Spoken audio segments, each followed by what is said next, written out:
Il caso del tunisino spacciatore violento arrestato 2 volte e libero per burocrazia ha suscitato reazioni da più parti dopo lo sfogo su Facebook del comandante della polizia locale di Venezia Marco Agostini, che ha definito la vicenda una triste storia italiana. Che nonostante la buona volontà, nonostante l'intenzione di procedere all'espulsione da parte delle autorità, molto spesso le procedure sono così complesse e impediscono la realizzazione dell'espulsione.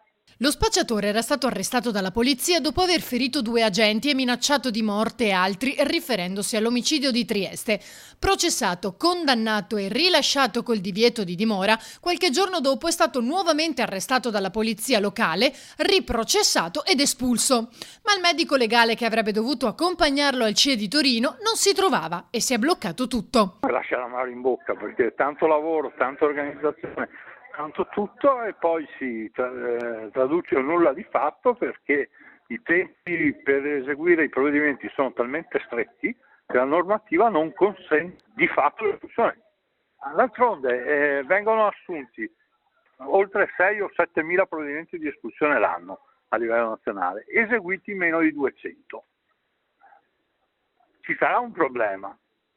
Allora, questo messaggio va dritto al governo fondamentalmente? Sostanzialmente sì, al Parlamento, a chi ha capacità legislativa, perché se no parliamo addosso. Se tutti quelli che dicono noi faremo le espulsioni hanno carte, simpatiche ma carte.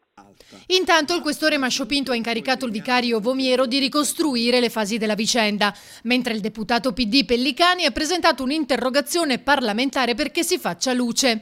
Il suo collega pentastellato Maniero ne fa anche una questione economica. Sulla gestione dei centri ha detto l'Italia non ha lesinato le risorse. Di fronte a un impegno del genere non possiamo avere questi risultati.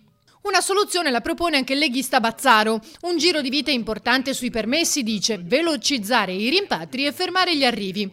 Tutto mentre a Mestre uno spacciatore 29enne del Mali, già sorpreso a settembre con 4 kg di marijuana e pochi giorni prima con altri 200 grammi, è stato fermato in Corso del Popolo dai carabinieri insieme ad un 30enne del Gambia perché nell'appartamento in cui viveva c'erano 400 grammi di marijuana, fiutata dal cane antidroga della polizia locale, l'Apo. I 2 sono stati portati in carcere.